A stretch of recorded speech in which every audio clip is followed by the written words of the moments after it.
Magandang umaga, ngayon ay araw ng Biyernes, March 27, 2026. Sa lukuyan, wala po tayo na mamataan o binabantayang LPA o bagyo sa loob at sa labas ng ating Philippine Area of Responsibility.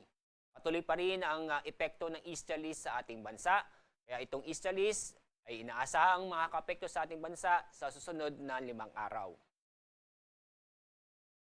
Dahil sa easterlies, asahan pa rin natin na mainit at malinsangan na panahon, hindi lamang dito sa Luzon, ganoon din sa Visayas at sa Mindanao.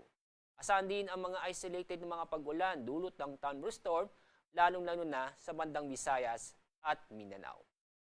Dito sa Metro Manila, dahil sa mainit at malinsangan na panahon, mataas ang temperaturang inaasahan po natin na aabot ng 33 degrees Celsius. Mas mataas ang temperaturang inaasahan sa Tuguegarao, na aabot ng 34 degrees Celsius. Dako tayo sa bandang Visayas at sa Mindanao. Sa Iloilo, Cebu at Tacloban, naasahan po natin ang pinakamataas na temperatura ay 32 degrees Celsius. Mas mataas naman ang temperatura sa Mindanao, tulad sa Zamboanga at sa Davao City. Yung makikita, aabot ng 33 degrees Celsius.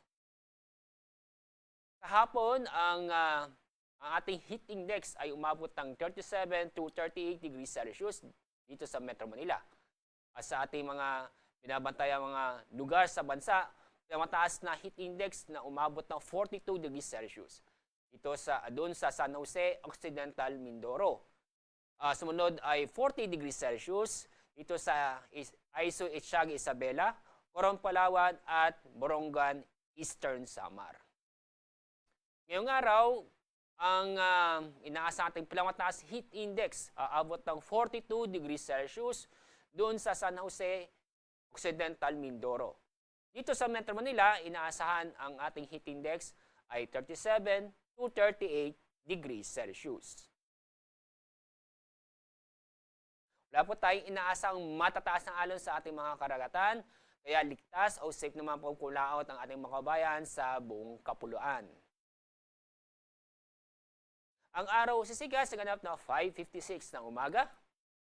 Ang araw na lulubog sa ganap na 6:08 ng hapon. Yan po ang ating weather update sa araw ng Biyernes. Mula sa Pag-asa, ako po sa Alzar D. Aurelio.